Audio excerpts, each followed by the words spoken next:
Good morning बच्चों। तो आज के वीडियो में जैन धर्म से संबंधित जितने भी महत्वपूर्ण प्रश्न बन सकते हैं उसको इस वीडियो के माध्यम से पढ़ेंगे।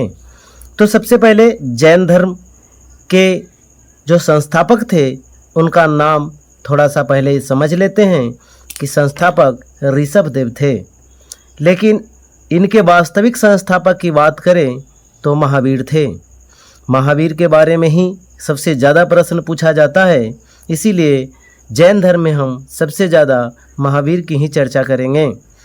तो संस्थापक तो ऋषभदेव आपको पता हो गया, जबकि 24वें एवं अंतिम तीर्थंकर महावीर थे। तो महावीर का जन्म 540 ईसा पूर्व में हुआ था और इनकी मृत्यु 468 ईसा पूर्व में हुआ था।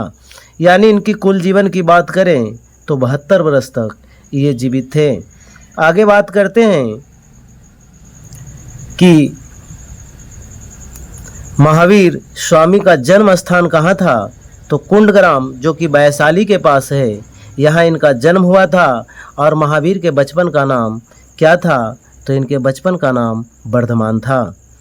इनके पिता का नाम सिद्धार्थ और माता का नाम तिरसला, जो लिच्छवी नरेश राजा चेतक की बहन थी। यदि पत्नी की बात करते हैं तो महावीर की पत्नी का नाम यशोदा था। पुत्री, इनकी एक पुत्री थी जिसका नाम अनुजा प्रियदर्शनी। और गृह त्याग की बात करते हैं तो ये 30 वर्ष की अवस्था में अपने घर को छोड़ दिए थे, यानी घर को त्याग दिए थे। ज्ञान की प्राप्ति इनको 42 वर्ष की अवस्था में, यानी घर छोड़ने के बाद 12 वर्ष के बाद इनको 42 वर्ष की अवस्था में ज्ञान की प्राप्ति हुआ था। वृक्ष कौन सा था और नदी कौन सी थी? तो इनको साल वृक्ष के नीचे ऋजुपालिका नदी के तट पर ज्ञान की प्राप्ति हुआ था। महावीर स्वामी ने अपना उपदेश किस भाषा में दिए थे? तो प्राकृत भाषा में दिए थे। और ज्ञान की प्राप्ति के बाद महावीर स्वामी जिन यानी कि अरहत कहलाए थे। ज्ञान की प्राप्ति कहाँ हुआ था? तो ज्ञान की प्राप्ति की बात करते हैं तो जुम्भिक ग्राम में हुआ था। महावीर के पहले अनुयायी उनके दामाद जमाली था। प्रथम जैन भिक्षुणी कौन थी? तो प्रथम जैन भिक्षुणी चंपा थी। वंश कौन सा था? यदि महावीर की वंश की बात करते हैं तो ज्ञात्रिक क्षत्रिय कुल के ये महावीर स्वामी थे। मृत्यु कहाँ हुआ? तो इनकी मृत्यु पावापुरी में, जो कि राजगीर के पास में स्थित है, वहीं इनका मृत्यु हो गया। प्रतीक चिन्ह की बात करते हैं तो प्रतीक चिन्ह का सिंह था। अब जैन संगीतियां की बात कर लेते हैं।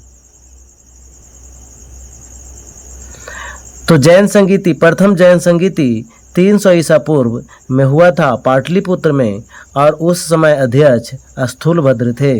और द्वितीय जैन संगीति की बात करते हैं 512 ईस्वी में हुआ था। यहाँ देख लीजिए 300 ईसा पूर्व में और उसके बाद 512 ईस्वी में बल्लवी, जो कि गुजरात में पड़ता है, वहाँ पर हुआ था। और इसके अध्यक्ष क्षमा आश्रम थे। यहाँ नोट में कुछ पॉइंट दिए हुए हैं कि प्रथम जैन संगीति में जैन धर्म 2 भागों में बट गया था। पहला था श्वेतांबर और दूसरा था दिगंबर। प्रश्न यहाँ से बनता है कि श्वेतांबर और दिगंबर 2 भागों में विभक्त जैन धर्म की किस संगीति में हुआ था? तो याद रखिएगा प्रथम जैन संगीति जो 300 ईसा पूर्व में हुआ था। द्वितीय संगीति में जैन धर्म ग्रंथों का अंतिम रूप से संकलित कर लिपिबद्ध कर दिया गया था। ये भी इम्पोर्टेंट प्रश्न है। और सबसे नीचे कुछ महत्वपूर्ण प्रश्न दिया हुआ है, जो कि आप इसको ध्यान से देख लीजिए। महावीर ने अपने शिष्यों को कितने गंधरों में बांटा था? तो 11 गंधरों में। जैन धर्म के 23वें तीर्थंकर कौन थे? पार्श्वनाथ थे। चंद्रगुप्त मौर्य भद्रवाहु से प्रेरणा पाकर जैन धर्म को अपनाया था। महावीर के मुख्य शिष्य क्या कहलाते थे? तो गंधर कहलाते थे। दक्षिण भारत में जैन धर्म का प्रचार भद्रवाहु ने किया था।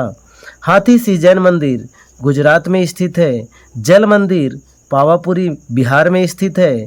जैन का दिलवाड़ा मंदिर माउंट अबू में स्थित है। और श्रावण बेलगोला कर्नाटक में स्थित है। तो दोस्त धन्यवाद।